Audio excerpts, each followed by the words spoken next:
4, su mejor enlace entre Costa Rica y el mundo.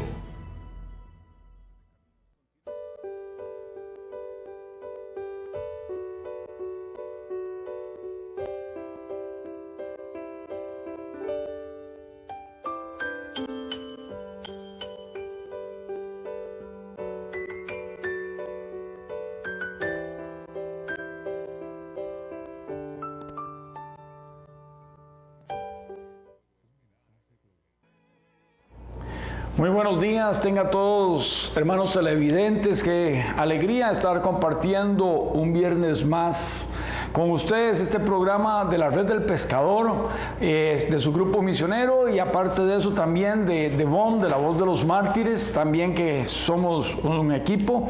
Bendiciones a cada uno de donde está llegando esta señal, por medio del canal 54 UHF y por medio de la www.radiocr.net a todo el mundo.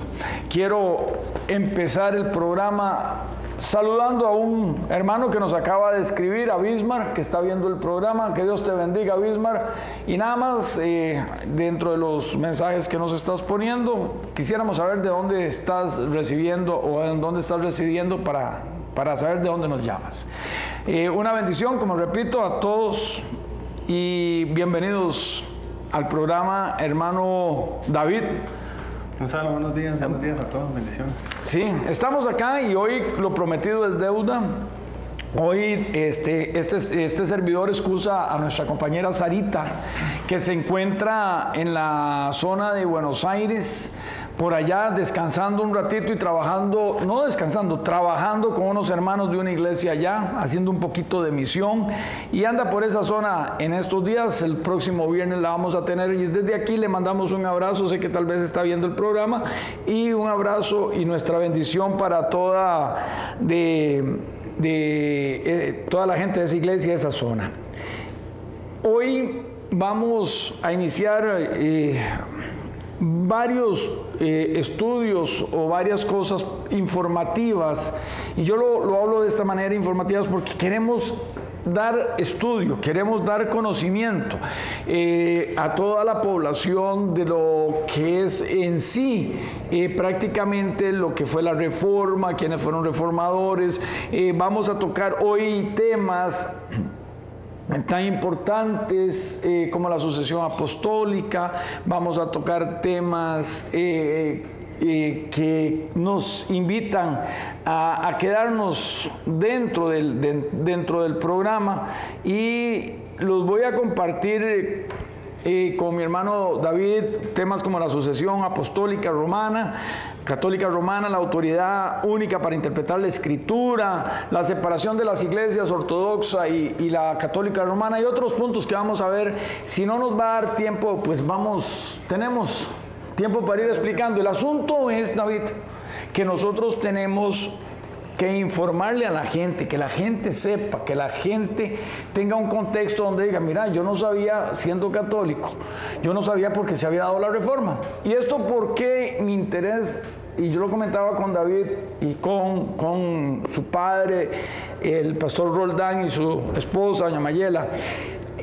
Yo hablaba de esta situación porque hace poco presenté una tesis para una materia en la universidad, David, y yo te conté a vos que habíamos hecho una encuesta a nivel nacional. Esta encuesta la hice tomando partes de la zona sur, partes de muestreo que hice en la zona sur, otro muestreo que hice en la parte norte del país y otra parte en la capital. Yo tomé un número de población X para hacer este muestreo y preguntaba yo, David, y le decía yo a la gente, bueno, usted es católico, ¿por qué usted es católico? ¿O por qué usted es cristiano? ¿Qué sabe de su religión? O al cristiano le decía yo, ¿qué sabe usted de la reforma? ¿Cuántos reformadores? ¿Qué tendencia de la reforma tiene usted en su vida? Y la gente me decía, mira, no sé.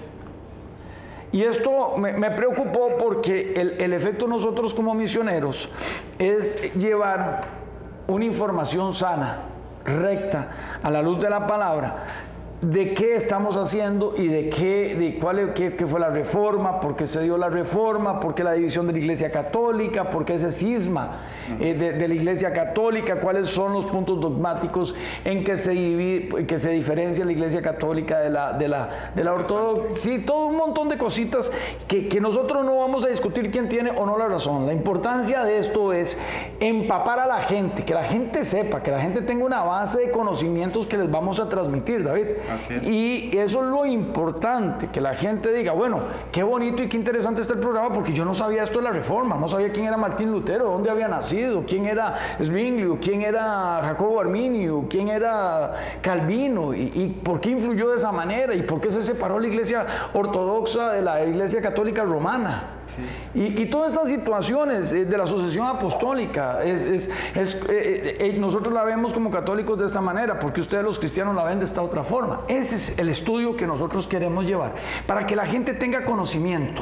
Es decir, no queremos entrar en polémica, que es lo que menos nos interesa, ¿verdad? Nosotros queremos enseñarle a la gente. Así es. Enseñarle. Y hoy vamos, ¿sí? No queremos entrar en polémica, pero siempre vamos a compartir la verdad. La verdad histórica. La verdad histórica y cómo fueron los hechos que se dieron y por qué se dieron, siempre en honor a la verdad. En honor a la verdad, correctamente. Es decir, todo tiene una causa y todo tiene un efecto. Hay que partir de un punto. La Reforma no se dio porque se inventó o a Lutero o los antecesores de Lutero, que ya venían con ciertos movimientos. Porque no fue Lutero, Lutero fue la culminación.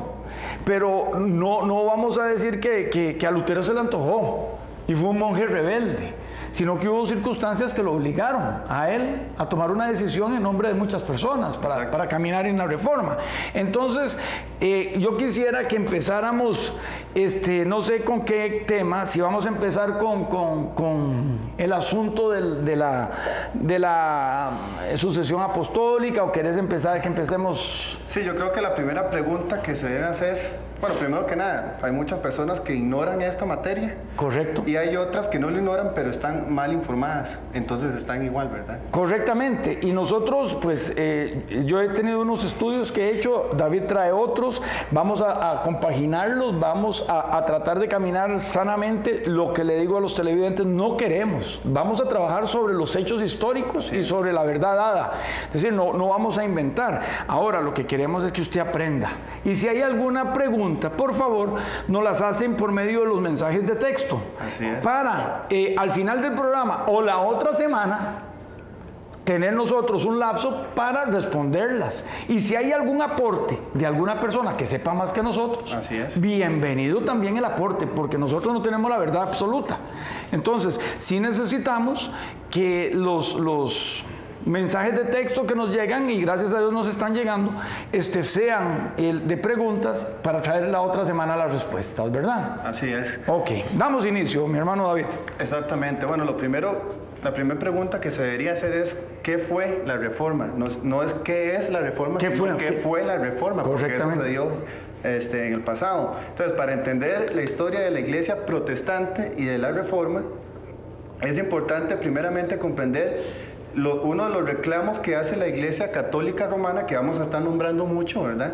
La Iglesia Católica Romana sobre la sucesión apostólica, que era lo que Gonzalo decía. ¿Qué significa esto de sucesión apostólica? Significa simplemente que ellos, la Iglesia Católica Romana, clama ser la única autoridad sobre todas las otras iglesias, ya sea la Iglesia Ortodoxa griega y la Iglesia Protestante y otras denominaciones, porque afirman contar con la única ascensión de papas católicos, ¿verdad?, romanos, a través de los siglos, en línea directa hasta el apóstol Pedro. ¿Por qué ellos afirman esto? Es una interpretación de Mateo. De Mateo capítulo 16. Versículo 18, si no me equivoco. Exactamente, en el verso 17 y 18, que Jesús le dice a Simón Pedro: bendito eres Simón, hijo de Juan, porque mi Padre que está en el cielo te lo ha revelado. En la declaración de Pedro de que Jesús es el Cristo, el Mesías. Correctamente. No lo aprendiste de ningún ser humano. Ahora el verso 18. Ahora te digo que tú eres Pedro, que quiere decir roca, y sobre esta roca edificaré mi iglesia. Y ellos interpretan esta frase, sobre esta roca, refiriéndose a Pedro, edificaré mi iglesia, como el primer papa.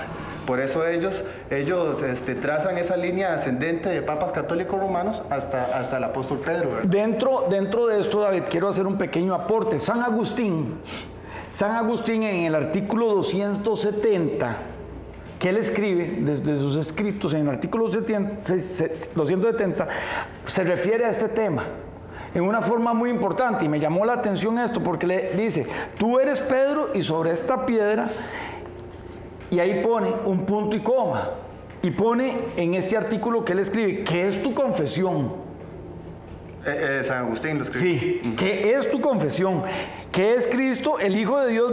¿Qué es el Cristo, el Hijo de Dios viviente, donde se edificará la iglesia? Así es. Es decir, sobre la revelación que tuvo Pedro, sobre la revelación, dice San Agustín, sobre la revelación que tuvo Pedro, esa revelación de lo alto, porque él dice, no te lo ha revelado ni carne ni sangre.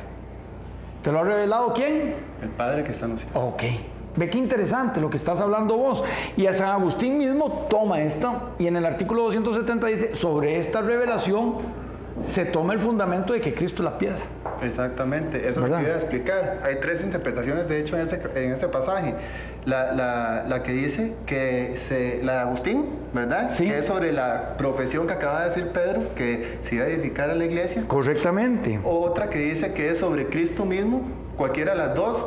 Los protestantes, ¿verdad?, la usan, y está la perspectiva de los católicos romanos, que es sobre Pedro, como el primer papa, dicen ellos, ¿verdad?, que era que Jesús iba a edificar, ¿verdad?, su iglesia. Pero es que interesante, porque yo me metí a escudriñar un poquito lo de San Agustín y me llamó la atención. San Agustín en el artículo 76 que él escribe dice, los que edifican sobre humanos dicen, yo soy de Pablo, yo soy de Apolos. Ajá, lo vemos en 1 Corintios. Correctamente.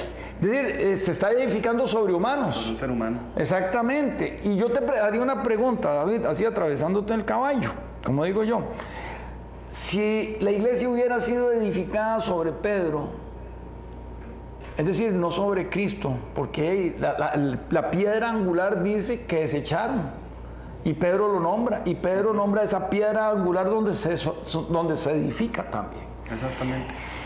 Si no fuera por él, y si fuera sobre un humano, la iglesia no podría sobrevivir a los ataques, no sobreviviría a los ataques que está, dice, porque no prevalecerá el Hades, las puertas del Hades. Ya no existiría la iglesia cristiana. Exactamente, mucho tiempo. Correctamente. Y ahí es donde viene, para no meternos en mucho detalle, la interpretación en el original griego, ¿verdad? Que cuando llama a Jesús a Pedro roca, usa una palabra griega para una pequeña piedra. Petros. Una piedrecita, perdón. Y cuando habla sobre esta roca, ahí la cambia a una roca grande, ¿verdad? A un peñasco, exactamente. Entonces, Petras, son diferentes. Entonces todo esto se usa para es decir, la interpretación de estos versículos de Petro y Petras que vos traes, tenemos que analizarlo muy concienzudamente a la luz del original.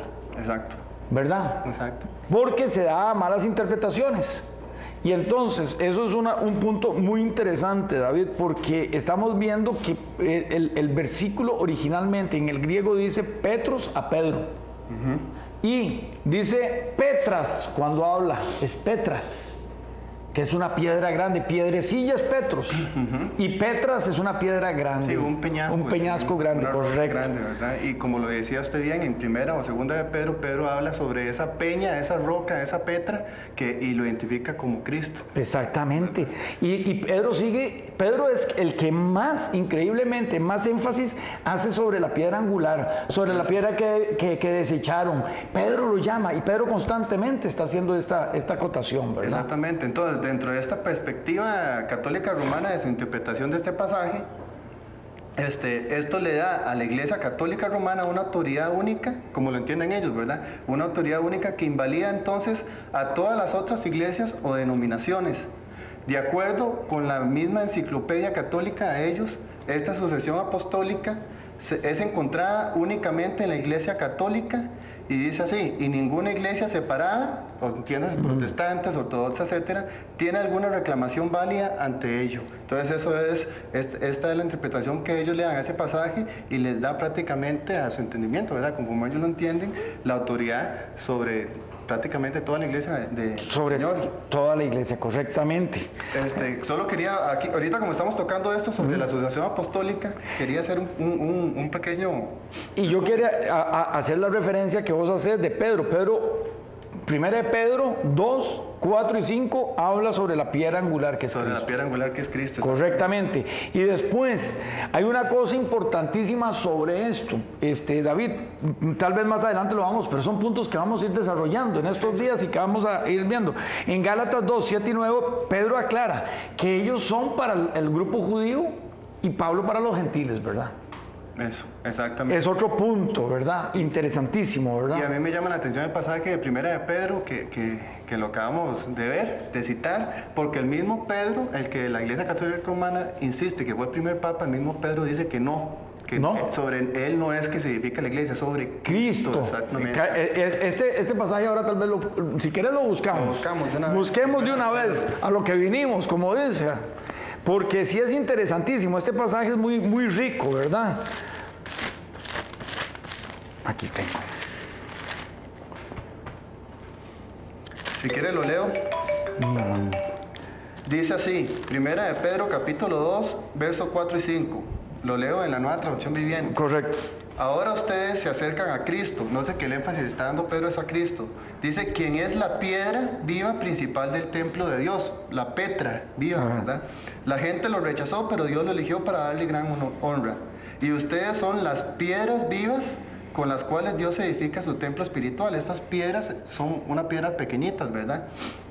Dice, además son sacerdotes. Por la mediación de Jesucristo, ustedes ofrecen sacrificios espirituales que agradan a Dios. Entonces aquí notamos un contraste. En el versículo 4 dice a Cristo que es la piedra viva. Correcto. ¿Verdad? Usando esa palabra, esa palabra que... Y yo quiero leerte la versión, vos tenés la versión... Nueva Traducción Viviente. Yo traigo la Reina Valera. Ok, la Reina Valera dice, acercándoos a Él. A Cristo, a Él, hace énfasis. Piedra viva, desechada ciertamente por los hombres, mas para Dios escogida y preciosa. Así es, Y dice, vosotros también como piedras vivas sed edificados, como casa espiritual y sacerdocio santo, para ofrecer sacrificios espirituales aceptables a Dios por medio de Jesucristo. Así es, entonces aquí Pedro está identificando a esa piedra viva, a esa Petra como Cristo y no como Él, como lo interpretan entonces la Iglesia Católica tradicional, ¿verdad? Correcto. Quería hablar un poquito sobre lo que es el papado, ¿verdad? Que ahorita que estamos viendo esto, y la palabra papa significa padre, ¿verdad? Viene del latín. Del latín padre. Exactamente, entonces al principio eso era lo que significaba, ¿verdad? Al principio se usaba en relación con todos los obispos de la iglesia de Occidente, pero alrededor del año 500 después de Cristo quedó restringida únicamente para el obispo de Roma, ¿verdad? Correcto. De Roma. Recordemos que en la sucesión, y vos traes 4 papas importantes que acotaron ahí, pero yo quiero contarles algo de la sucesión que hubo después de San Pedro. Pedro muere en el año 67 después de Cristo, muere crucificado boca abajo en Roma. Exacto. ¿Verdad? Después viene Lino. Y Lino forma los primeros 15 obispos. Los primeros 15 obispos, y en esa época de Lino, siendo Papa Lino, o siendo ya el primero después de la sucesión de Pedro, ¿verdad? Es cuando mueren los evangelistas Marcos y Lucas. Mueren en ese periodo. Después viene Anacleto del 76 al 78 y firma la forma, ve qué interesante, firma las normas de consagración de los obispos ya. Después, en el 88 al 97, viene este Papa Clemente, que es martirizado, lo arrojan al mar por Trajano de Ponto, por el emperador Trajano de Ponto. Este hombre lo amarra con esto se llama, con una áncora, y lo arroja al mar. En el 97 al 105 está el Evaristo, y fue el primero, ahora voy a seguir con otro poquito de la lista para que sigas vos, pero hago la acotación de estos primeros 5. Del 97 al 105, este fue el que dividió ya, porque había un crecimiento de cristianos, y ya dividió en la ciudad en parroquias. Ya fue, en esos primeros 5 paremos, después seguimos con otros 5. Perfecto, entonces vemos cómo desde el año entonces 64, 67, porque es con lino. Exactamente. Empieza ya esta jerarquía, se empieza a llamar esta jerarquía, ¿verdad? Pero alrededor del 500. Pero, como vos, perdón que te atraviese nuevamente el caballo, como vos decías, de obispos, no papado, esa es una cuestión de obispado, ¿verdad? De obispado, exactamente. Correctamente. No de papado. Porque fue hasta alrededor del año 500 después de Cristo donde quedó restringido al obispo, ahora sí, al obispo, al pastor, el encargado de la iglesia de Roma, ¿verdad? La idea de que el obispo de Roma debía tener autoridad sobre toda la iglesia tuvo un lento desarrollo al principio, no fue algo que se dio de un solo golpe de la noche a la mañana, no, fue lento que se fue dando. Eso sí, y tuvo fuerte oposición en cada paso, ¿verdad? Ya lo vamos a ver ahorita. El poder entonces se hallaba distribuido, como dice usted, en 5 áreas principales durante los primeros 4 sitios. Estaba Roma, Constantinopla, Antioquía, Jerusalén y Alejandría. Eran los cinco puntos que después al final, por la cuestión de la división de la iglesia, van a quedar separados esos 4 con uno. Con uno, exactamente. Que lo vamos a ver más adelante. Esa es otra bronca que traemos adelante de esta enseñanza. Ya, como decías bien, yo traigo una lista de los 4, 1, 2, 6 de los primeros papas. No de orden cronológico, sino que influyeron más en los cambios. En los cambios, exactamente. El primero sería León I, que vivió del año 440 al 461. Este León I, este papa, fue el precursor de los futuros papas y fue obispo de Roma, ¿verdad? Correcto. Alcanzó una gran popularidad por salvar 2 veces la ciudad de caer en manos de Atila, el rey de los hunos, el famoso Atila, el rey de los hunos, y de Gensérico, rey de los vándalos. Entonces, este primer papa, como podrías denominarlo... Fue más político él. Exactamente. Yo vi algo y él trabajó más en el campo político que en su propio papado, ¿verdad? Que en el campo religioso. Exactamente. Sí, exactamente. Él se ubicó más en la cobertura de la zona y expandir las zonas territorialmente. Y defenderlas. Correctamente. Él defendió contra Atila y contra Gensérico. Por eso este señor fue muy popular en ese tiempo, ¿verdad? 440 al 461. Ya después avanzamos un poquito más y tenemos a Gregorio I. Que vamos a ver después de este corte comercial. Exactamente.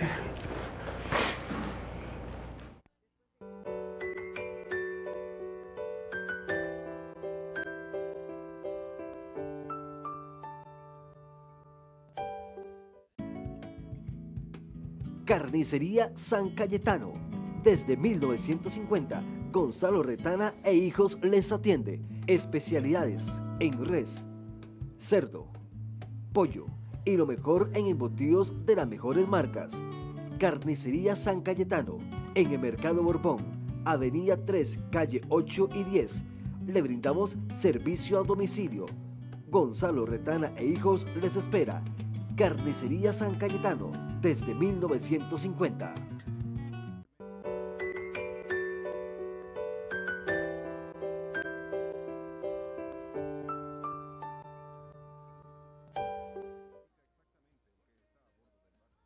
Estamos de vuelta y antes de iniciar, David, recibimos un correo de nuestra querida amiga Doña Milce, que siempre nos está viendo. Doña Milce desde acá, desde el canal 54, desde el set del canal.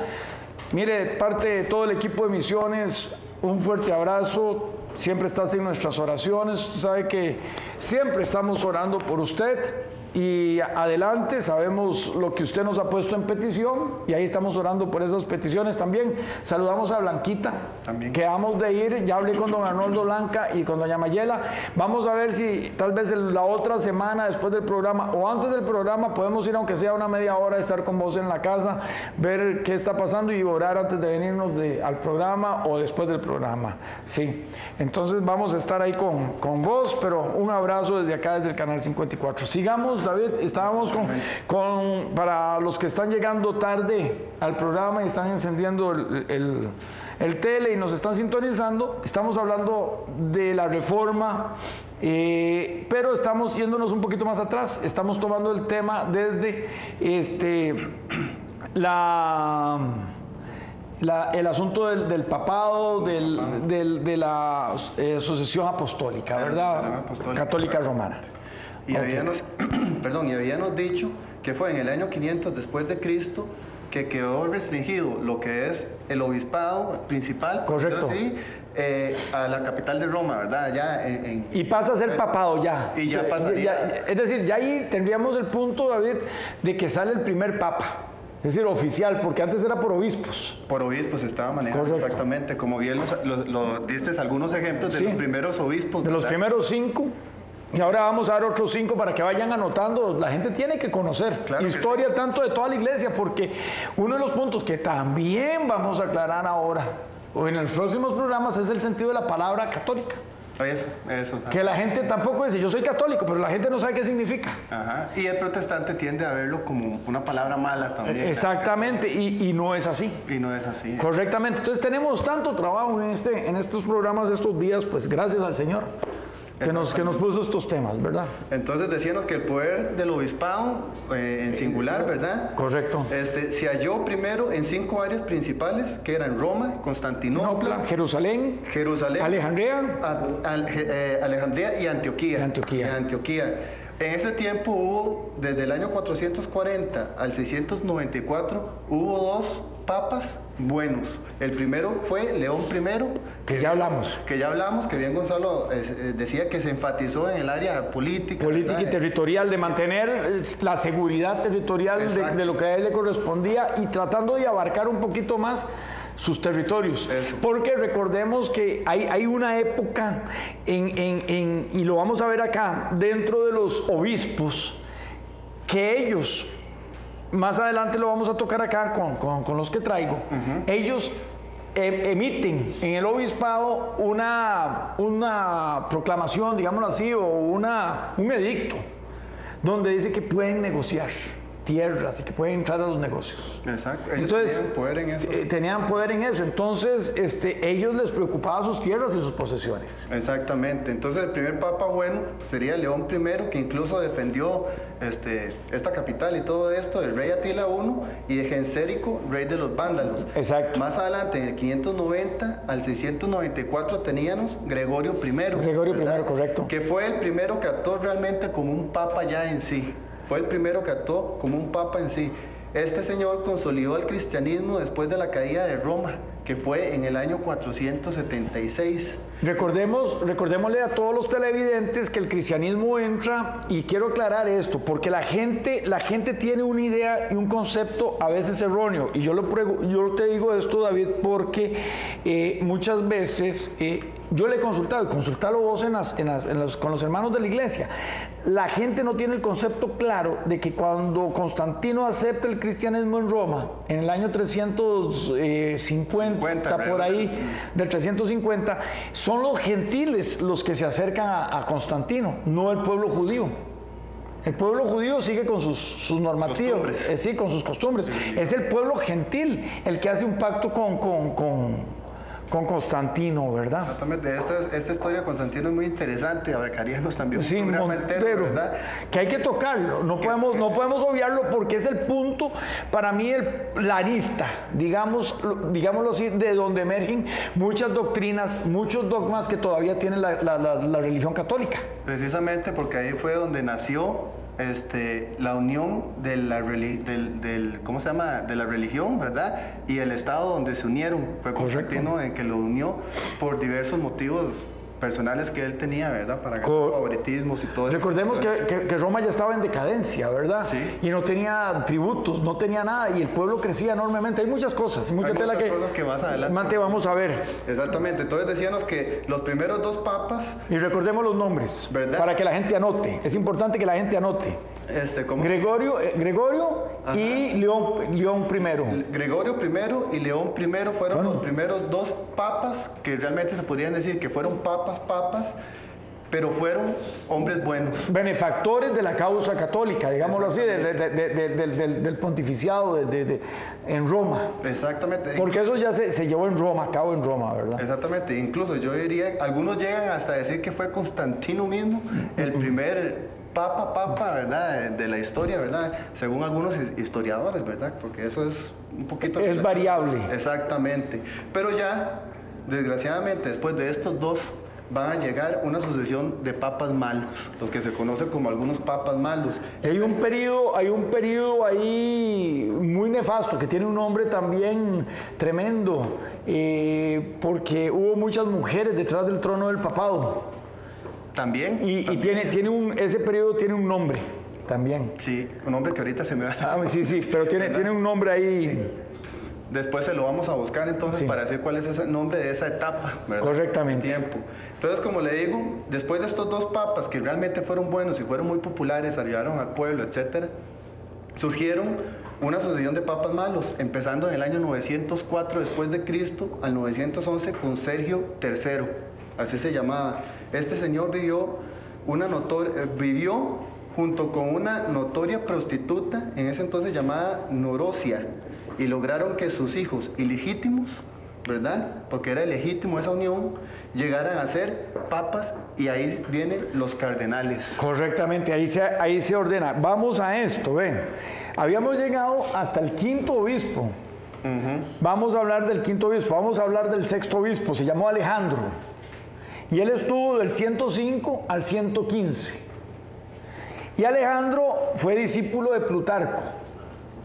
Y se le atribuye la institución del agua bendita en la iglesia y en las casas.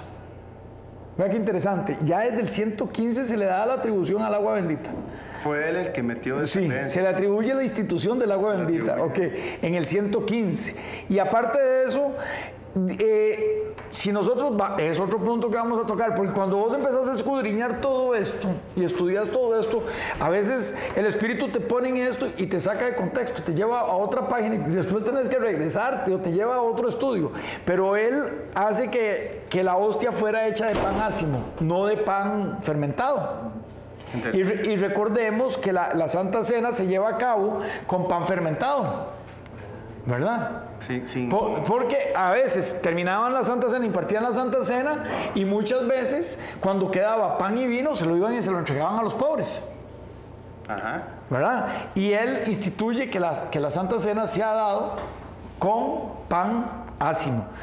El sexto obispo fue Sixto, del 125, del 115 al 125, y es el que ordena que el cáliz y los paramentos sagrados fuesen tocados solamente por los sacerdotes. Nadie más. Nadie más. Y tenían que cantar, ya estaba instituido cantar un trisagio antes de la misa. En el octavo obispo que tenemos se llamaba Telésforo, y va del 125 al 136. Y este es el que hace lo de la cuaresma, instituye ya la cuaresma, es decir, las 7 semanas de ayuno antes de la Pascua. El octavo era Higinio, el octavo obispo, del 136 al 140. Y este define los grados de la jerarquía eclesiástica ya. Qué interesante, ¿va? Instituye también, David, lo que es el padrino y la madrina del bautismo, cosa que vamos a tocar, porque en la Iglesia Ortodoxa se mantiene una posición de inmersión y la otra es por aspersión en la católica. Y hay una palabra clave también del griego que vos sabés para lo que es el bautismo y la aplicación del bautismo correctamente. De hecho, que es una transliteración, ni siquiera es una traducción. Exactamente, entonces, por eso te digo, empezamos con unos estudios y a veces David se viene con un estudio, yo vengo y el Señor empieza a orar en el programa y empieza a tocar los puntos que tenemos que revelarle a la gente más adelante, pero el noveno era Higinio del 136 al 140, como te digo, y el décimo, para que sigamos, ya tenemos 10 obispos de lista, fue Pío I, del 140 al 155, y se le atribuye que el domingo sea el día de Pascua, ¿verdad? Después del plenilunio de marzo. ¿Ok? Es decir, para que él es el que instituye que la Pascua y el domingo de Pascua se celebre en marzo, ¿verdad? Ellos recordemos que hay un efecto que tenemos que tener en cuenta. Ellos tenían el calendario lunar, ¿verdad? Entonces es diferente. Sigamos. Vamos con los papas que no actuaron. Estamos tocando uno y vamos a tocar otro papa que... Estamos entonces hablando sobre los dos primeros papas buenos y ahora vamos a ver los papas malos como se conocen, ¿verdad? Entonces ya hablamos sobre Sergio I, que fue el primer papa malo. Fue que se casó y tuvo una vida con una prostituta llamada Maroisa, y lograron que sus hijos ilegítimos, ¿verdad?, que nacieron en ese matrimonio ilegítimo también, llegaran a ser papas y ya cardenales. Entonces ya estamos viendo ya que esta jerarquía ya se va ordenando ya más con correctamente. ¿verdad? Después tenemos ya en el año 1033 al 1045 a Benedicto IX. Exactamente. Correctamente. Este fue elegido papa a la edad de 12 años. Imagínense, siendo un niño, fue elegido papa ya por la Iglesia Católica Romana, específicamente romana, ¿verdad?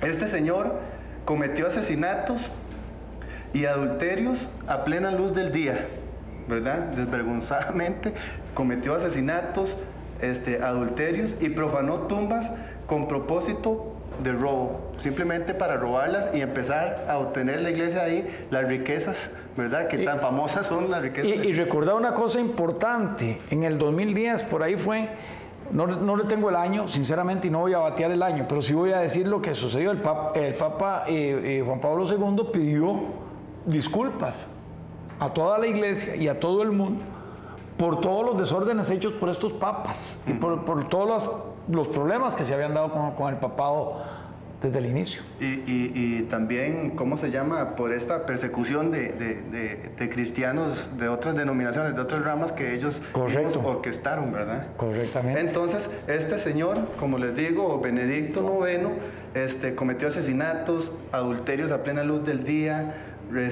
robo de tumbas, y al fin de este año del 1045, el pueblo de Roma se cansó de él y lo expulsó fuera de la ciudad y perdió su papado. Este fue el segundo, podríamos decir, el segundo principal papa malo de esta sucesión apostólica, ¿verdad? No sé si quieres comentar algo más ahora sobre otros 5 obispos. Otros 5 obispos por el orden. Sí, hay cosas que a uno ve, decretos que para ese entonces fueron importantes y para mí, digo yo, qué raro, ¿verdad? Pero el número 11, el obispo número 11 en la sucesión apostólica fue Aniceto, y él decretó que el clero no podía dejarse de crecer el pelo. Fue una de sus normas más importantes, ¿verdad? Después vino Sotero del 166 al 175 y confirmó que el matrimonio es un sacramento y esto es importante, que el matrimonio es un sacramento, pero que no es bendecido si no es realizado por un sacerdote. De la iglesia. Para ellos, en ese momento, tenía que ser el matrimonio únicamente bendecido por un sacerdote, si no, no tenía validez, y ya lo deja estipulado, ¿verdad? Después, Eleuterio, del 175 al 189, y ya él viene y suprime ciertas costumbres hebraicas. Y sobre la pureza, de la impureza, sobre las viandas, que era una de las cosas que más importancia le daban los cristianos, ¿verdad? Entonces, ya él empieza a suprimir cierto contexto que había hebraico dentro del cristianismo, ¿verdad? Tenemos el obispo 14, que fue Víctor, del 189 al 199, y después está Seferino, del 199 al 217, porque ya sí se caracteriza porque este obispo se metió más en luchas teológicas, ya era más teólogo. Él excomulga a Tertuliano y introduce la patena y el cáliz de cristal dentro de los ritos religiosos. Y esto es importante porque, como dices, él excomulga a Tertuliano, que fue uno de los defensores cristianos ortodoxos que se mantuvieron en la sana doctrina, ¿verdad? Por eso fue. Porque a él se le plantean, recuerde que Severino fue uno en este periodo de los que ya empezaba con aspectos teológicos fuertes, ¿verdad? Y entonces se enfrenta a Tertuliano. Exactamente, y lo excomulga. Y lo excomulga, exactamente. Correctamente. Entonces, para seguir con lo de los papas malos, recordemos, Benedicto IX fue expulsado por la misma ciudad de Roma a causa de sus tortas, digámoslo así. Digámoslo así de esa manera, las tortas. Entonces pierde el papado. Y en el año 1046, hubieron tres rivales que se disputaron este trono en ese tiempo. Fueron Benedicto IX, Gregorio VI y Silvestre III. Estos tres reclamaban el papado para ellos, ¿verdad? Roma se llenó en ese momento de asesinatos porque estas tres personas que querían apoderarse del papado contrataron lo que podríamos llamar hoy, como se llama hoy en día, sicarios, para matarse uno entre otros, para que sobreviviera, era el que iba a quedar encargado de ese papado. Y ahí empieza una crisis fuerte dentro del papado. Exactamente, ya es donde empieza una crisis fuerte dentro del papado. Ajá. Y fue el emperador en ese entonces, Enrique III, quien tuvo que intervenir y quitó y no dejó que ninguno de estos tres fuera el papa, ¿verdad? Fuera el papa y nombró su propio papa, que sería Clemente II. Entonces vemos los desórdenes que ya en el año 1046 se empezaron a dar, ¿verdad? Habían, y vamos a ver más adelante que hubo papas que compraron el papado. Ah, sí. Que sobornaban para comprar el papado. Claro, y eso lo pudimos empezar a ver ya con el Sergio III, que hizo que sus hijos los ilegítimos fueran papas y cardenales. Correcto. Sin importar la ley política de entonces, la religión ni nada. Sí, y eso es historia, esta historia que estamos tocando hoy tiene que ser del contexto de todo, porque tiene que saberlo todo el mundo, porque esto nos aplica a nosotros, es historia. Esto sucedió y usted no tiene que estar exento de dónde viene todo esto. Exactamente, y es importante saber esto, porque la gente cuando habla de los papas de la Iglesia Católica Romana, piensan, como son los vicarios, según la doctrina católica romana, son los vicarios de Cristo, piensan que todos los papas, desde el primero hasta el presente, han sido, ¿verdad?, 100% santos y nunca cometieron ningún acto pecaminoso, ni mucho menos, ¿verdad? Recordad que hay una promulgación ahí, que vamos a ver más adelante, que el Papa cuando enseña o da dogmas de fe o cosas así, es infalible. Enseña, eso se llama ex cátedra. Ex cátedra, correcto, a eso iba. Y ese es otro punto que ahorita vamos a tocar. Exactamente, que yo también lo traigo, porque es el punto de ex cátedra que después ya fue abolido. Es decir, hay una situación ahí con eso, y esa es la infabilidad que le dan al Papa, ¿verdad? De que es como un santo, que no puede hacer nada malo, que él no se equivoca, ¿no? Hay muchos errores, y el papado ha tenido muchos errores. Exactamente. Porque somos humanos. Eso mismo. Ya el último, pues deberíamos denominar como papa realmente malo, ¿verdad? En esta sucesión apostólica es Inocencio III, del año 1198 al 1216. Este fue el más poderoso de todos los papas que han existido, ¿verdad? Dice, condenó la Carta Magna de Inglaterra y prohibió la lectura de la Biblia. Ya desde este papa, en el año 1198 y 1216, prohibió la lectura pública de la Biblia, y solamente los obispos y los sacerdotes de la Iglesia romana tenían ese aval, ¿verdad?, de interpretar la Biblia y la lectura pública de la Biblia, solamente ellos en la Iglesia. Y recordá que despuesito de esto ya empieza la efervescencia de la Reforma. Porque ahí sale Wycliffe, sale John Hus, salen un montón de reformadores que venían de calladito, que fueron como llaneros solitarios, que estuvieron moviendo. Y fueron como John Hus, que fue quemado en la hoguera. Exactamente. Personas de ese calibre en contra de que la gente no tenía acceso a la palabra del Señor. Exactamente. Entonces vemos, como dices tú, en ese momento fue donde salen varios héroes, por así decirlo, del cristianismo bíblico, que se dan a relucir.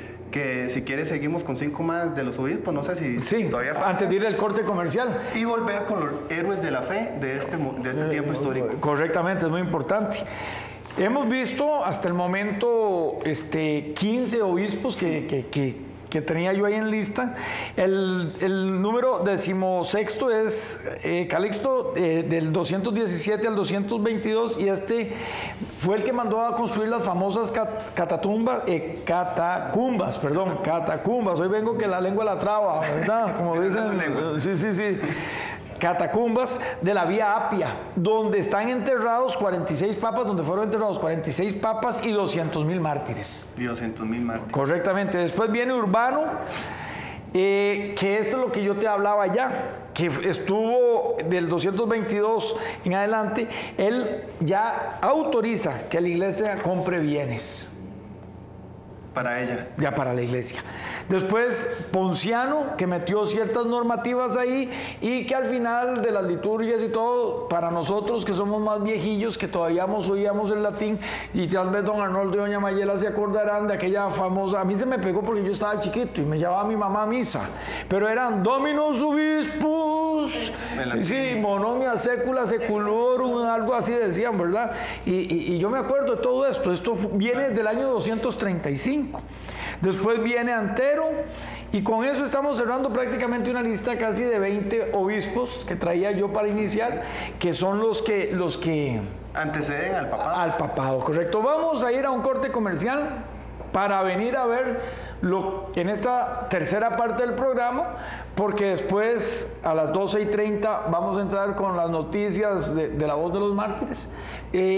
Vamos a tocar un punto bastante importante que acabas de decir, como son los héroes de la fe cristiana. De la fe cristiana en esa época. Así que vamos a un corte comercial y ya estamos con todos ustedes de vuelta.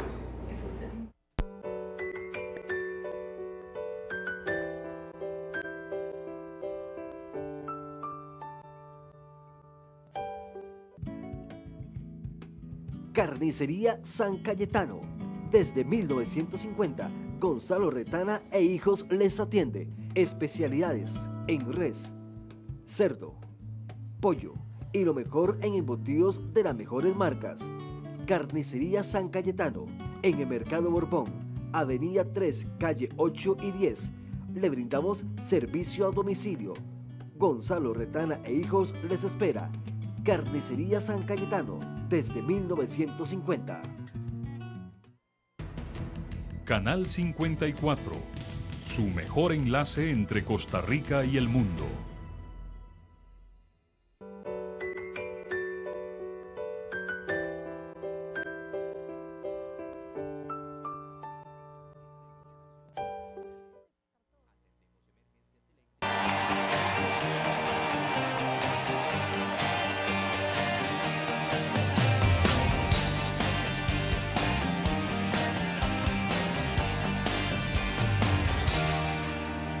Señor es mi luz y mi salvación, porque habré de temer. El Señor es mi luz y mi salvación, porque habré de temer. Oh, oh, oh, oh, oh, oh, oh, oh, oh, oh, oh, oh, oh. El Señor es mi roca y mi torre fuerte, porque habré de temer. El Señor es mi roca y mi torre fuerte, porque habré de temer. Oh, oh, oh, oh, oh, oh, oh, oh, oh, oh, oh, oh.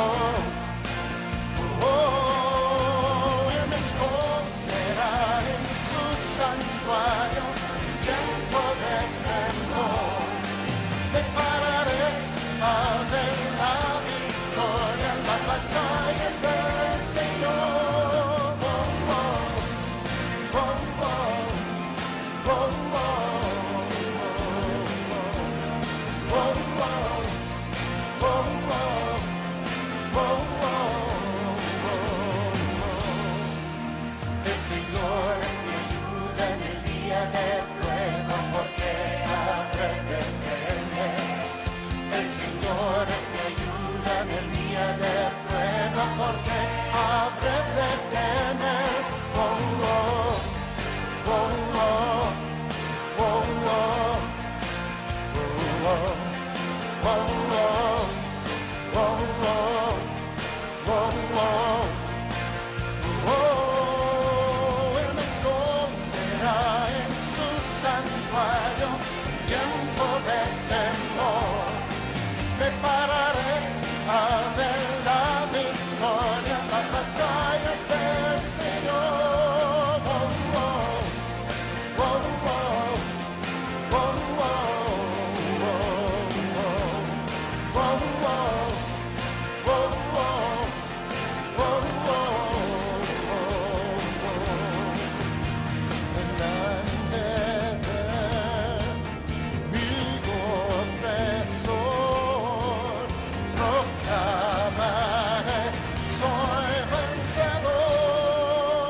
Esta bonita canción a mí me llena mucho, te decía David, este tema de Paul Wilbur.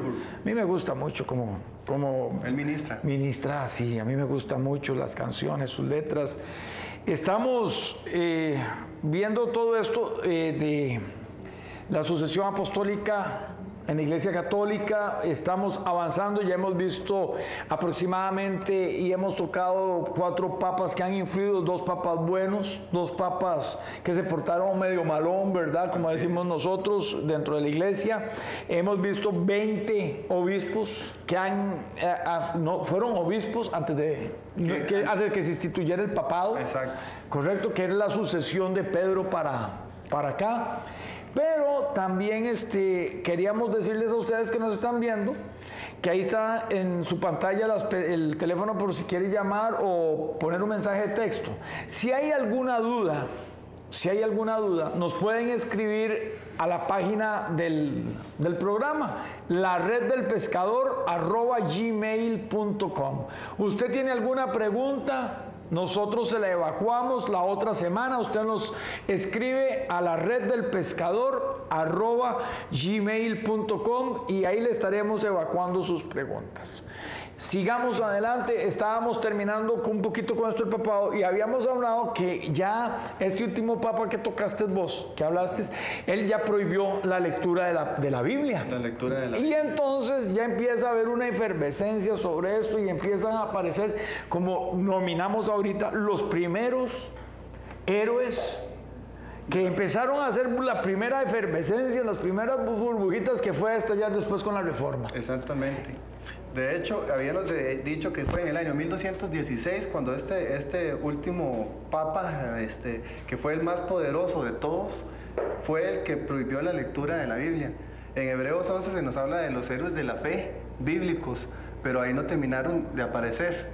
en todos los periodos de la época, época o era cristiana, ¿verdad? Han habido y van a haber héroes de la fe. Correcto. Y en este periodo que estamos viendo del inicio del papado, etcétera, hubieron también héroes de la fe, que fueron los precursores, por así decirlo, de Martín Lutero, que él en sí fue donde nace la Reforma, ¿verdad? Correcto, fueron los predecesores fueron los que encendieron ciertos bombillitos para que saliera Martín Lutero, saliera Zwinglio, saliera Jacobo Arminio, saliera Calvino y otros por ahí, ¿verdad? Exactamente, entonces fue en el año 1216 que Inocencio III prohíbe la lectura de la Biblia, y esto levanta lo que podríamos decir, hace resurgir al primer héroe de la fe de ese tiempo, que sería Juan Wycliffe, ¿verdad? Que vivió en el año 1320 a 1380. Recordemos que Wycliffe todavía y actualmente hay un grupo misionero que opera bajo ese nombre. Correcto, a nivel mundial. Más que todo lo que sería traducción de Biblia. Y vamos a contar por qué está ese grupo funcionando y a qué se debe por este señor Wycliffe. Exactamente, Juan Wycliffe. Entonces, Inocencio III en el año 1216 prohíbe la lectura de la Biblia. Correcto. Público, ¿verdad? Juan Wycliffe en el 1320 a 1384 fue el primero en traducir toda la Biblia al inglés, al lenguaje común del pueblo, debido a esta prohibición que anteriormente Inocencio III había, ¿verdad?, correcto, estipulado. Entonces fue el primero en traducir toda la Biblia al inglés, no solo fue en el Antiguo Testamento o el Nuevo Testamento, fue toda la Biblia. Y aquí vemos un punto muy importante. Está entrando un mensajito, voy aquí, dice Blanca Segura: hola y bendiciones, estoy en sintonía con mis hijos viendo el programa, saludos atentamente. Blanquita, aquí estamos, bendiciones para ti, siempre estamos orando. Y aquí estaba fuera de cámara doña Mayela y don Arnoldo. Al final pues vamos a estar también, seguí porque nos está entrando otra llamada. Sí. Aló, buenas. El primero entonces fue Juan Wycliffe, que del año 1320 a 1384, y fue el primero en traducir toda la Biblia al inglés. Esto se debió debido a la prohibición de Inocencio III sobre la lectura de la Biblia. Después, en el año 1369 al 1415, tenemos a Juan Hus, ¿verdad? Al famoso Juan Hus. Este señor fue un predicador, pues intrépido, ¿verdad? Que puso siempre a las escrituras por encima de la Iglesia Católica Romana.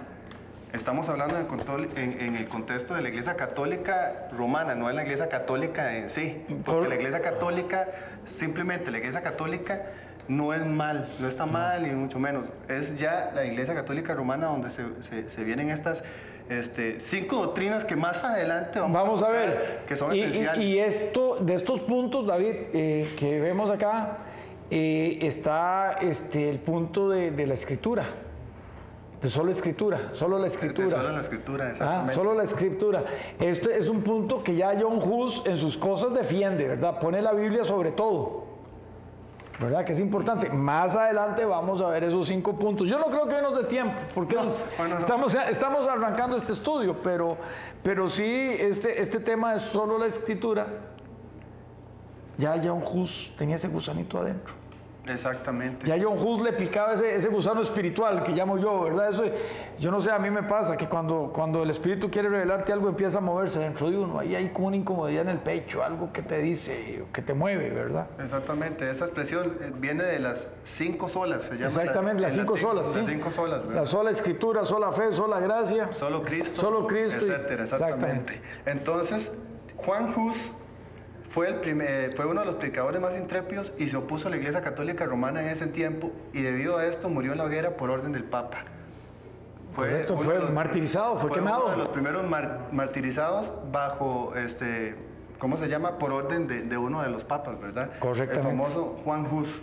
Hace poco nosotros tuvimos aquí en el programa y nos acompañaron aquellos 2 muchachos que van para Papúa Nueva Guinea, que trabajan con el movimiento de Wycliffe. También. Sí, que estuvieron acá, que van para Papúa, que es una parejita, que estuvieron también en el Congreso Misionero que tuvimos de la Voz de los Mártires. Y ellos trabajan con este movimiento este movimiento misionero nace porque Wycliffe fue el primero, como vos lo dijiste, en traducir la Biblia al inglés. y ahora ellos se mueven traduciendo la Biblia a donde no haya sido traducida, ¿verdad? A todos los idiomas. Ellos son de los pocos realmente que han seguido con esa visión de Wycliffe, ¿verdad? Correctamente, yo creo que es la única. Muy pocas, ¿verdad? Son muy contadas con los dedos de la mano, ¿verdad? Muy pocas. Después de Juan Hus viene William Tyndale, uno de los terceros. Tyndale. William Tyndale, exactamente, del año 1484 a 1536. ¿Qué fue lo que hizo ese señor? Ya él afecta a Lutero. Ya él tiene cierto. Ya afecta a Lutero, porque recordemos que la reforma se da en el 1517. Claro, ya era como decir casi que un contemporáneo Correctamente. de Lutero. Este señor William Tyndale imprimió en el año 1525 por primera vez el primer ejemplar del Nuevo Testamento, escrito anteriormente por el mismo Wycliffe en inglés. Él fue el primero en imprimir el Nuevo Testamento en inglés, ya para que todas las personas, el pueblo en general, tuvieran el Nuevo Testamento para ellos mismos, leerlo y estudiarlo en la casa, porque recordemos que anteriormente era la Iglesia Católica la que se había dado a sí misma ese poder. Correctamente. ¿Verdad? Y de último y el cuarto héroe de la fe de este periodo, hubieron otros, ¿verdad? Por supuesto, sí, pero estos son como los más principales con lo que tiene que ver con lo de la Reforma. Fue el famoso Erasmo de Rotterdam.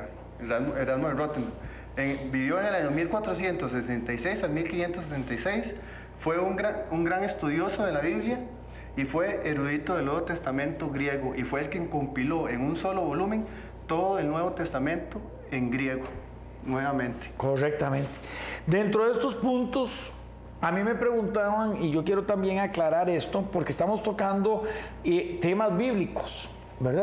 Estamos tocando el asunto de la Biblia. Y a mí me preguntaban un día de estos, David, ¿qué era la diferencia entre la Biblia que manejamos nosotros y la Biblia católica?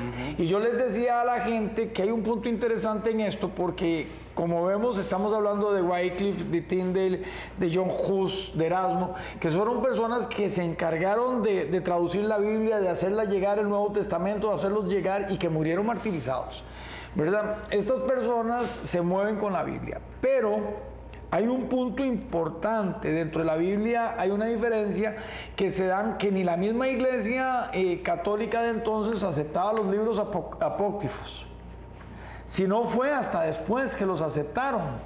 Porque si nosotros vemos los libros apócrifos, que son el de Tobías, que es el libro de Judith, que es el libro eclesiástico, que es el libro 1 y 2 de Macabeos, que es de sabiduría, el de sabiduría y el de Baruch.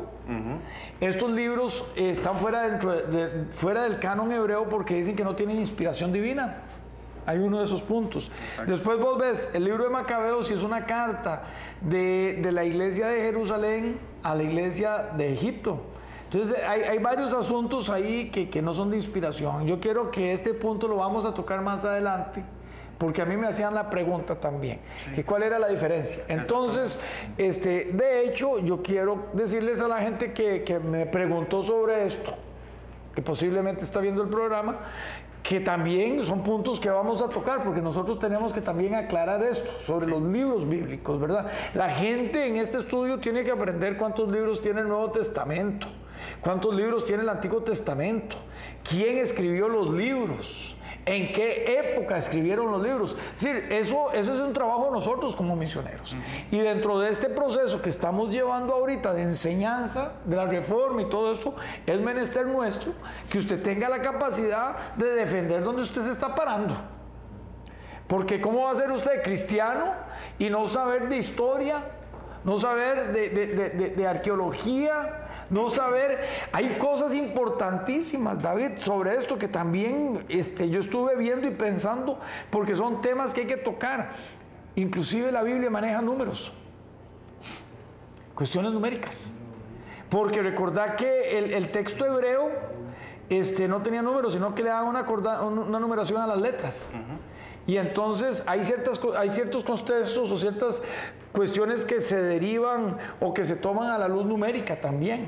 Entonces tenemos mucho trabajo por delante. Exactamente. Hay muchísimo trabajo. Ahora, nosotros como evangélicos, como protestantes, debemos tener algo en cuenta, que es que la Biblia, por así decirlo, ¿verdad? La Biblia que usaron Jesús y los apóstoles y que usaban en ese primer siglo era la Septuaginta.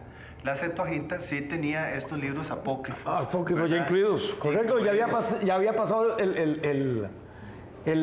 ya había pasado, es decir, en ese contexto, ¿cómo te explico? El asunto griego ya se había metido en el contexto hebraico.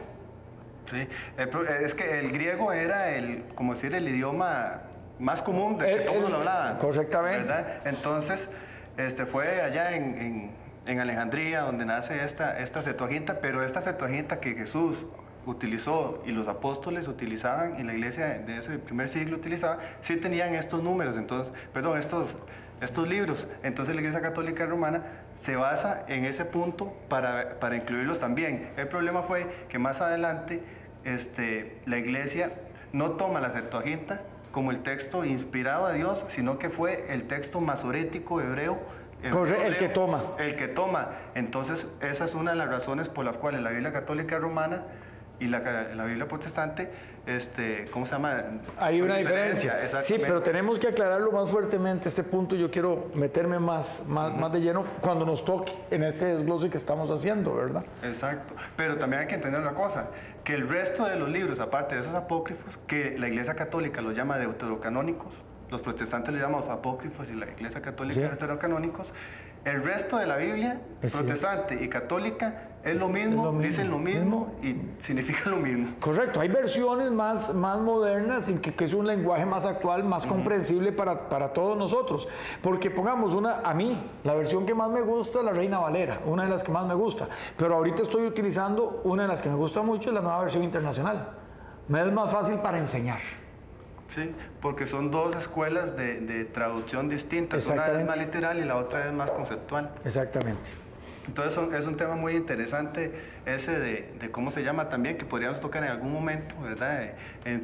Si hay problema con que un cristiano use una versión moderna o se tiene que fijar únicamente en la Reina Valera, que es la tradicional de protestante. Pero recordemos que Reina y Valera, que son dos personas diferentes, eran dos monjes católicos. Exacto.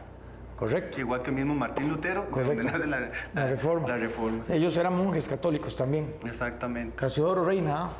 Casiodoro, Reina y Cipriano de Valera. Cipriano de Valera, de hecho, el mismo Casiodoro de Reina dijo, voy a parafrasear, en la parte del prólogo que él mismo escribió, que él estaba seguro de que iban a haber en el futuro personas que iban a poder arreglar su misma traducción, que eso es lo que se ha querido con las traducciones más modernas y todo, ¿verdad? Debido a que han surgido nuevos manuscritos, etcétera, que es bueno. Yo quisiera, porque ya nos queda poco tiempo, nos quedan unos minutos antes de ya llegar al corte y no quisiera empezar otro tema, pero sí quisiera ver que los analizáramos rápidamente, que son que vienen adjuntos a lo que hemos visto. Ok. Pongamos Efesios 2:20. Veamos qué dice Efesios 2:20. Vámonos a Efesios 2:20. Es interesante este versículo. Lo leo en la versión moderna de la Biblia. Juntos constituimos su casa, la cual está edificada sobre el fundamento de los apóstoles y los profetas, y la piedra principal es Cristo Jesús. Por eso es un versículo que yo te digo que yo tomé para aplicarlo acá. Vea qué interesante, es un versículo clave. Yo quiero que lo volvás a leer porque tu versión es más jugosa, sí, más sabrosa. Me siento como que es más bonita, ¿verdad? Para leer yo la Reina Valera. Perfecto. Después. Dice así, Efesios 2:20. Juntos constituimos su casa. Exactamente. La cual está edificada sobre el fundamento de los apóstoles y los profetas. Y la piedra principal es Cristo Jesús mismo. Qué interesante, ¿eh? La piedra. Ahí está. Yo quiero leerlo en mi versión que dice, edificado sobre el fundamento de los apóstoles y profetas, siendo la principal piedra del ángulo Jesucristo mismo. Así es. ¿Verdad? Qué interesante. Quiero que vayamos ahora a Colosenses 1, 5 y 6.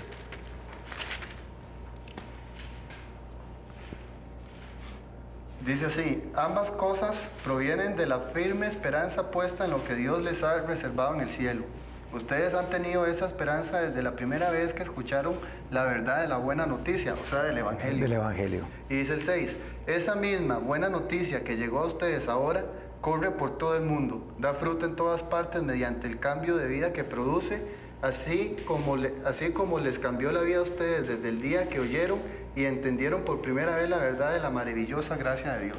Ok, correcto. Entonces estamos viendo lo que sostenía, porque yo aplico esto por los héroes de la fe, ¿verdad? De ese periodo. Correctamente, por la gracia, lo que oísteis, lo que conocisteis.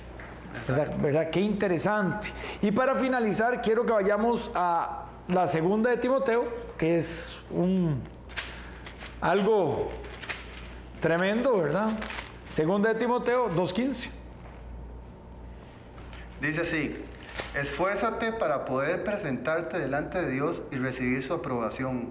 Sé un buen obrero, alguien que no tiene de qué avergonzarse y que explica correctamente la palabra de la verdad. Correctamente, y por eso lo saqué yo, este versículo, por una cuestión muy aparte. Estamos dando esta enseñanza, que el día de mañana la gente que está viendo este programa tenga el conocimiento como obrero aprobado de lo que está haciendo, de lo que está conociendo y de lo que está defendiendo, ¿verdad?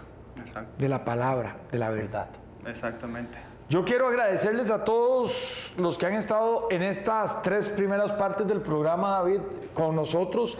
Nos han llamado, ahorita me entró otro mensaje y este mensaje vamos a ver que me está llegando también. Dice, peticiones por mi familia y por mi vida y muchas bendiciones para ustedes, ¿verdad? Tenemos otro mensaje Ahora yo quisiera que esta persona que me escribió, por favor, que me diga de dónde llama y cuál es el nombre para poder orar por él al final del programa, ¿verdad? O por ella. Entonces, vamos a ir a un corte comercial y ya vamos a entrar en el último segmento del programa con las noticias y con todo el equipo de La Voz de los Mártires. Agradecemos. El próximo viernes seguiremos con esta enseñanza. Que Dios les bendiga.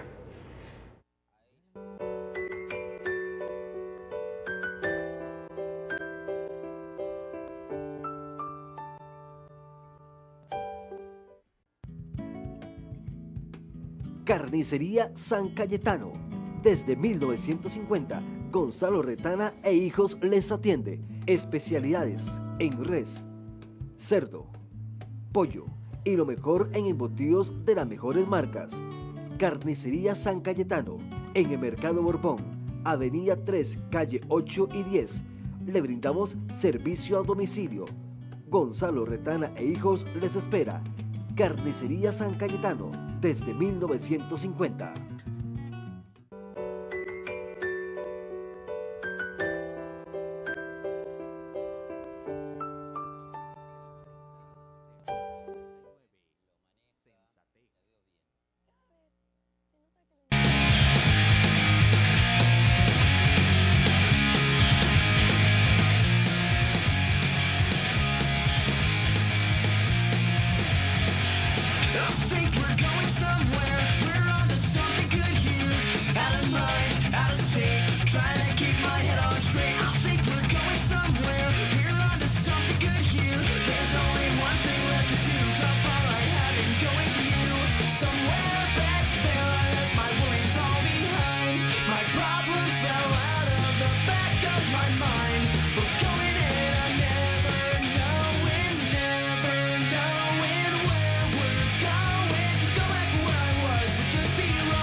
Vietnam es un país ubicado a orillas del mar de China Meridional, al sudeste de Asia. Cuando estuvo formado por Conchinchina, Anán y Tonkin, fue conquistado por los franceses entre 1857 y 1884, recibiendo el nombre de Indochina. En 1946 comenzó la Guerra de Independencia y en el año 1954 los franceses fueron derrotados y reconocieron la República Democrática del Vietnam.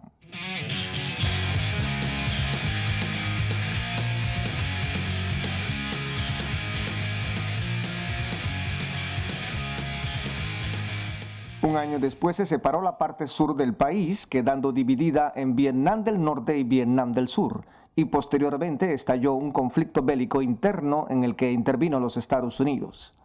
Para 1969 se creó un gobierno provisional de la República de Vietnam del Sur y murió Ho Chi Minh, presidente comunista de la República del Norte.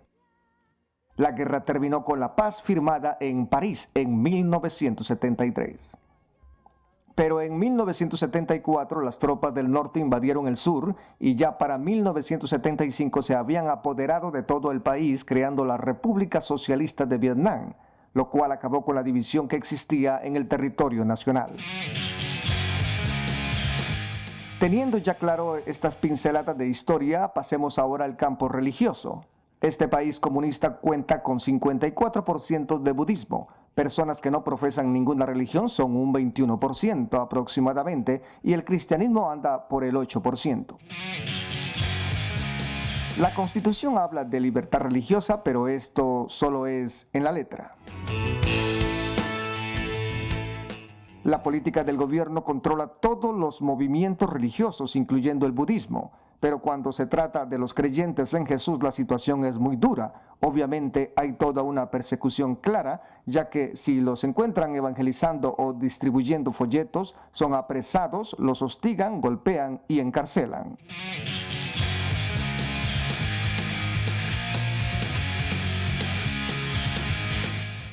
Las iglesias tienen que registrarse ante el Estado para poder funcionar, y si alguna no lo hace, corre el riesgo de ser destruida, porque son declaradas ilegales. Pero si se registran, quedan en manos comunistas porque tienen todo el control, incluyendo detalles de cada miembro de la iglesia, sus vidas, quehaceres y demás. Por eso, para tener absoluta libertad de adorar a Dios, muchas iglesias prefieren usar el sistema de iglesia subterránea, que son las congregaciones o células que se reúnen en lugares escondidos para poder tener más libertad.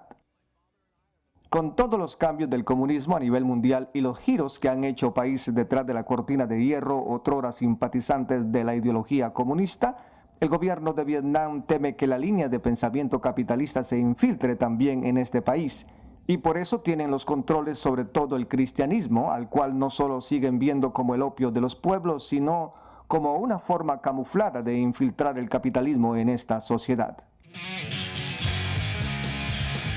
En mayo de 1975, el gobierno vietnamita prometió a los Estados Unidos que permitiría mucho más libertad religiosa, pero esto no ha sido real. Apenas han liberado a unos pocos prisioneros como para mostrar que están haciendo cambios, pero esto es algo superficial.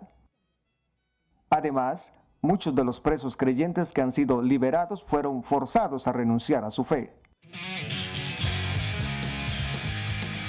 Cabe destacar que la traducción de Biblias para este país está en proceso, especialmente para las minorías étnicas, y la literatura cristiana tiene demasiada demanda, pero es muy monitoreada. Hay que ser muy valientes para abrazar una visión de llevar material bíblico a Vietnam e ir a reunirse con jóvenes de este país, como lo hizo esta delegación de misioneros norteamericanos que fueron preparados por la Voz de los Mártires durante muchos meses para esta misión. Ellos vivieron en carne propia las angustias de creyentes con quienes pudieron platicar, y sus testimonios conmovieron e impactaron la vida de estos jóvenes misioneros.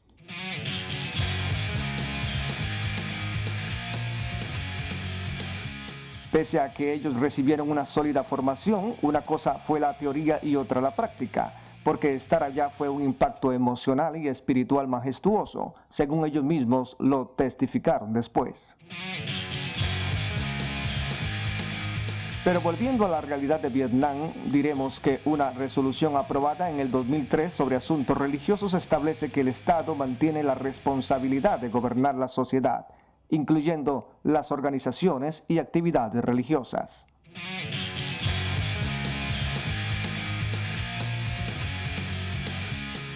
Pese a todo lo anterior, el gobierno de los Estados Unidos en el año 2006 sacó a Vietnam de la lista de países que violan gravemente la libertad religiosa. Esto sucedió poco después de la visita de George Bush a Vietnam. Vietnam estaba en esta lista desde el 2004. Este cambio produjo serias críticas de muchos sectores de la comunidad internacional y de grupos de los Estados Unidos que conocen la verdadera situación sociopolítica de Vietnam. La Comisión de Estados Unidos para la Libertad Religiosa Internacional fue una de ellas. En un comunicado oficial, esta organización declaró su decepción, ya que afirma que las violaciones a los derechos humanos continúan abiertamente en Vietnam y que todavía hay cientos de presos por motivos religiosos. Brad Adams, director de Guardianes de los Derechos Humanos para Asia, expresó en una nota de prensa que el gobierno vietnamita sigue forzando a los habitantes cristianos de las montañas a firmar compromisos de renuncia a su religión, a pesar de la aprobación de la nueva legislación de 2005 que prohíbe estas prácticas. Según su informe, más de 350 habitantes de las regiones montañosas han sido sentenciados a prisión desde el 2001. Así es que si usted es de los que pensaban que no existe persecución religiosa en este siglo, está en una gran equivocación. Cientos de miles de hermanos nuestros católicos y evangélicos viven terribles torturas en países árabes y en naciones orientales de línea comunista, donde hablar de Jesús es causa de tortura, encarcelamiento y hasta de muerte.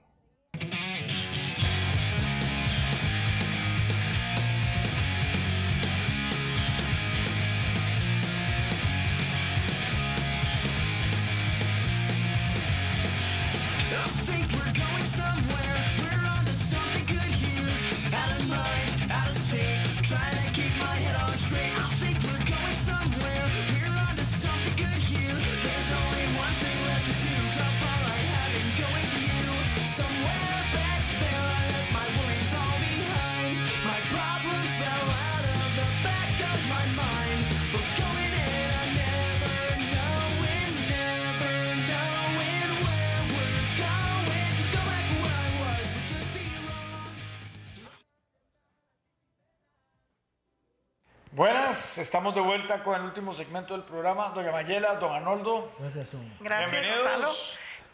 Qué gusto, y bueno, nos hemos edificado tanto oyéndolos a ustedes, que yo sé que todos aquellos que nos han oído y visto están muy bendecidos. Bueno, sí, yo siento que es deber de nosotros como misioneros, y aparte del trabajo misionero que Dios nos tiene en nuestras áreas específicas, que es con la voz de los mártires y hablando por aquellos, y hablando por la voz, por voz de los que no tienen, ¿verdad? Amén. Dando a conocer las diría no las buenas nuevas, sino lo que está pasando. Diferentes situaciones en los países. Correcto. Como este video que acabamos de ver, Gonzalo y Arnoldo, Vietnam es uno de los países todavía con un régimen comunista, donde vimos que hay un porcentaje de budismo del 54.14%, y aunque hay un cristianismo del 8.16%, verdaderamente el cristianismo en esta región de Vietnam es severamente perseguido, y sobre todo a las iglesias no registradas tienen una gran persecución. Pudimos ver cómo ellos tienen mucha dificultad para ir abriendo las iglesias, y es uno de los países donde la voz de los mártires todavía hoy sigue trabajando por esta gran necesidad de ayudar a cristianos en esta zona, ¿no? Sí, en el año 2012, Gonzalo, hicimos un esfuerzo. Había un libro que se llama Entre dos tigres. Yo lo terminé de leer. Sí, y lo pudimos traducir del inglés al español, y cualquier persona que quiera tenerlo hoy por ver el programa se lo vamos a regalar. Ok, entonces la primera persona que llame o ponga un mensaje de texto, le regalamos el libro, ¿verdad? Que nos está viendo. Entonces, si me pone un mensaje de texto ya, a donde aparece en la pantalla el 8393-4816, repito el número 8393-4816, o a este otro de la voz de los mártires, 372-1717. Cualquiera a esos dos teléfonos nos pueden llamar. O escribiendo al correo electrónico también, le hacemos llegar el libro. O si no, sería que cómo una persona podría preguntar, pero ¿cómo lo puedo retirar? Que venga el próximo. No, le invitamos aquí al programa y comparte con nosotros. Claro que sí. Entonces, Gonzalo, Vietnam es uno de los países. Estábamos orando, recuerdan todos ustedes, habíamos pedido las oraciones a todos, a usted Gonzalo y a todos los demás, sobre Nigeria. Y ahora vamos a estar orando toda esta semana por Vietnam. Por Vietnam. Es increíble porque, doña Mayela, en septiembre que tuvimos el Congreso Internacional de la Voz de los Mártires para toda Latinoamérica aquí en Costa Rica, que fue un éxito rotundo. Gracias a Dios. Amén. Gracias a Dios. Tuvimos a Rolo aquí en Costa Rica, que casualmente ayer me escribió y estoy hablando con él. Sí. Y me decía, recordaba yo este asunto de Rolo cuando él estuvo en Vietnam. Porque él estuvo en Vietnam. Él estuvo. Y me decía, Gonzalo, ahí no se puede predicar, ahí teníamos que escondernos para predicar. Hay que esconderse en las casas, hay que esconderse. Puede estar predicando. Ahí se hacen los bautismos de la medianoche que hemos compartido, ¿verdad? No, sí, correcto. De la mañana. Y los hermanos hablan en este libro de Gonzalo, de Entre dos Tigres, como en el día es un caliente y en la noche es un frío tremendo, pero los hermanos en medio de ese frío a las 2 de la mañana tienen que hacerlo y así se bautizan. Sí, y correcto. Y a nosotros, a mí me contaba Rolo todo lo que él pasó, su clandestinidad ahí para predicar y todo el problema que él tuvo para poder predicar en Vietnam, ¿verdad? Tienen que caminar montones en la montaña para ir a conseguir Biblias. Y sin embargo, los grupos de las tribus Hmong están experimentando un gran crecimiento en este último tiempo. Sí, hay un gran crecimiento. Es uno de los países donde se está creciendo, ¿verdad? Se está creciendo increíblemente, la iglesia va creciendo ahí cada día y realmente son hermanos que hay que admirarlos, valientes, ¿verdad? Correctamente. Que llevan la palabra de Dios y corren y todo el lugar. Porque sí, a mí me hizo... Dios habla de diferentes maneras, don Arnoldo, amén, sí. Así es. Y Dios, ayer me habló. Ayer Dios me habló. Fíjense que vengo yo salgo de mi negocio ayer, cojo el bus y me vengo leyendo porque ya estoy terminando de leer y me gusta repasar este libro de Entre dos Tigres debido a la enseñanza que tiene, ¿verdad? Los testimonios. Que son testimonios actuales. Correctamente. Pero, vea qué casualidad, estaba leyendo y ayer me manda una hermana de la iglesia esta palabra 23:20, Éxodo 23:20, y me la manda en la mañana y yo me quedo analizando la palabra desde la mañana, cojo el libro Entre dos Tigres y veo que un misionero dice, mi palabra es Éxodo 23:20. Sí, ya no hay coincidencia. Ellos, el Señor me está hablando, me está diciendo algo, ¿verdad? Y dice que esa palabra es que yo envío mi ángel delante de ti para que te abra camino. Algo así dice. 23:20. Sí. He aquí, yo envío mi ángel delante de ti para que te guarde en el camino y te introduzca en el lugar que yo he preparado. Vean qué palabra más bonita. Y me la manda esta hermana de la iglesia y todavía cojo el libro Entre dos Tigres. Y ahí estaba. Entonces, Dios le habló. Dios me habló, ¿verdad? Ese libro es tremendo, ¿verdad? Ese libro, Gonzalo, yo tuve el privilegio. El primer libro de La Voz de los Mártires que pude revisar, pero solo yo lo revisé 10 veces. 10 veces, porque alguna cosita ahí había que arreglarle y otra. Los hermanos que lo tradujeron aquí en Costa Rica, la comentadora allá los hermanos menonitas, ellos lo imprimieron. Y a mí me tocó, de verdad, y eso Dios me tocó bastante con ese libro, realmente. Don Arnoldo, es un libro que ha sido bendición en mi vida. Hay unos testimonios ahí que verdaderamente impactan, ¿verdad? Ese libro tiene, y como repetimos, si alguien nos está viendo, ya sea amiga, quien sea, quien nos guste llamar, le regalamos el libro. Bueno, Gonzalo, también tenemos hoy una lista grande para orar, ¿verdad? Y yo quiero que oremos también por una situación, porque yo sé que don Arnoldo tiene un libro que viene en camino también, que están traduciendo, ¿verdad? Que usted me contó algo, un nuevo libro. No, que había una posibilidad de traducirlo, pero todavía no hemos tenido esa oportunidad por parte pues, de la oficina de Canadá que querían ellos, que es un libro escrito por Gareth Musselman. Entonces ese libro, creo que algo de la fe pues, bajo fuego, algo así, y es un libro que es muy posible que se pueda traducir. Entonces estamos en eso, pero dependemos de eso, de ese presupuesto. Ayer hablé también, yo sé que nos quedan 7 minutitos para orar, pero ayer se me estaba yendo, así como decimos en Costa Rica, la onda, y quiero salvar mi responsabilidad. Ayer me llamaron de Carrillo, Guanacaste, y me pidieron que saludara a David. Y me dijo Trini, una de las muchachas de allá de la iglesia de Carrillo, Trini, me estaba diciendo, mira Gonzalo, cómo me ha edificado el libro Corazones de Fuego. Me dice, Gonzalo, ha cambiado mi vida. Amén. Este libro me ha tocado el corazón, me ha hecho ver el Evangelio, me ha hecho ver el Evangelio en diferente forma. Me dice, he visto el Evangelio de diferente manera. Me dice, este libro para mí ha sido impactante. Sí. Es bellísimo. Yo se lo recomiendo a todas las mujeres, a cualquiera que esté viendo este programa. Comuníquese con nosotros. Este libro, Corazones de Fuego, es una gran bendición y será una gran bendición para todo el que lo lea. Correctamente. Son testimonios igual de mujeres perseguidas hoy, porque mucha gente piensa pues que esto ya no está pasando. Ahora David hablaba de héroes de la fe que siempre ha habido y siempre habrá. Y siempre, hasta que Cristo venga, habrán hombres y mujeres tan valientes dispuestos aún a dar su propia vida para la Y quiero también anotar ahí en saludos, porque ayer también le mandaron otro saludo a David. Fue Heiner y Elisa de la casa donde estuvimos hospedados. Ayer cumplió años Heiner. Entonces hablé con Heiner y me dice, mira, ¿y cómo está el muchacho David que vino? ¿Cuándo van a venir?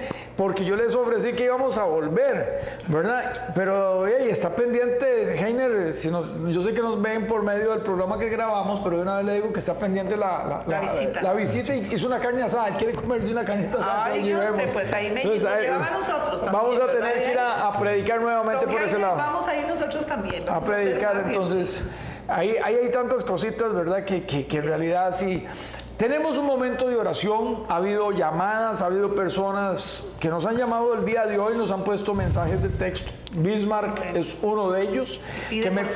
Por su familia. Yo no sé, Bismarck, qué necesidades estarán pasando. Yo sé que tu salud, ya hablamos, está quebrantada.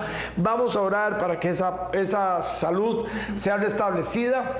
Queremos orar también por Lorena, Miguel y su hija allá en Patarrada, desamparados. Por sanidad tanto para Lorena como para su hija, doña Mayela. Tenemos un problema muy serio con Alice, que está pasando un problema familiar muy fuerte.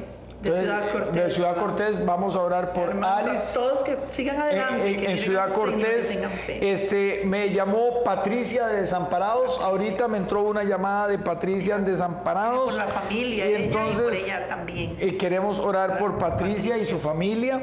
Doña Emilce, que nos está viendo, que siempre la tenemos pues dentro de en especial, doña Emilce, un gran abrazo.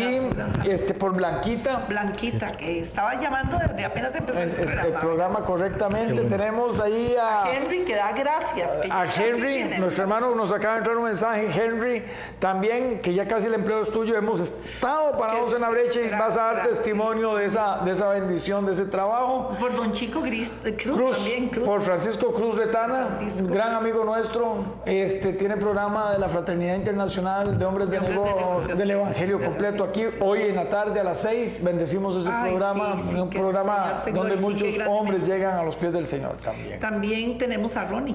A Ronnie también en Atillo. También Ronnie, qué bueno. Un saludo para todos ellos y que tengan esa confianza en el Señor. Estamos dispuestos a orar, pero saber que siempre el que hace la obra es del Señor. Yo quiero que ahí donde estés tú inclines tu rostro, vamos a orar y vamos, si tú no has aceptado al Señor como tu Salvador, te invito, como dice Romanos 10, y quiero leerles Romanos 10 rápidamente, y dice así: mas ¿qué dice? Cerca de ti está la palabra en tu boca y en tu corazón, y esta es la palabra de fe que predicamos, que si confesares con tu boca que Jesús es el Señor y creyeres en tu corazón que Dios le levantó de los muertos, serás salvo.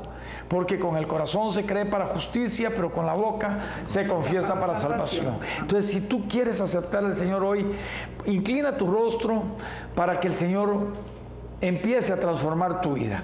Padre Santo, te damos gracias, Señor Jesús, por todas estas personas que han llamado o que han puesto mensajes a los teléfonos de este programa.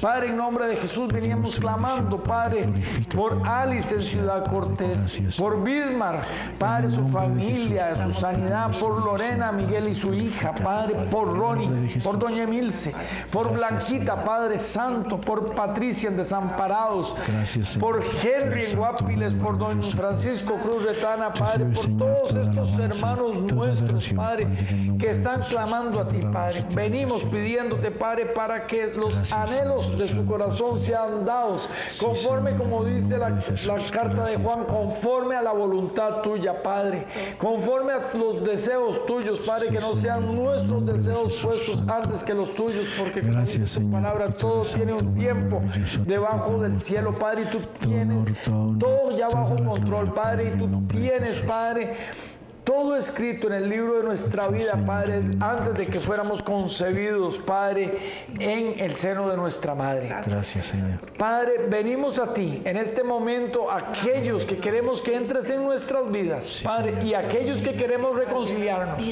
porque la palabra nos enseña que no hay un solo justo en la tierra y que decimos que si nosotros no pecamos, lo hacemos a él mentiroso. Entonces, Padre, en el nombre de Jesús, venimos delante de tu presencia, reconociéndonos como pecadores. Padre, pedimos que por la preciosa sangre tuya derramada en la cruz del Calvario sean lavados nuestros pecados. Padre, te aceptamos como nuestro único y suficiente Salvador. Padre, a la vez, yo delante de ti pido la reconciliación y que me laves con tu sangre si te he fallado en estos días. Tú que hurgas en lo más profundo de nuestros corazones, mira nuestros pecados, lávalos, límpialos como la nieve, Padre Santo.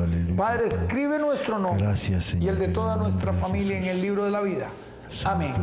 Muchísimas gracias por haber compartido este programa con nosotros. Los esperamos el próximo viernes. Que Dios les dé un excelente fin de semana y aparte de eso, un inicio de semana lleno de las promesas de Él.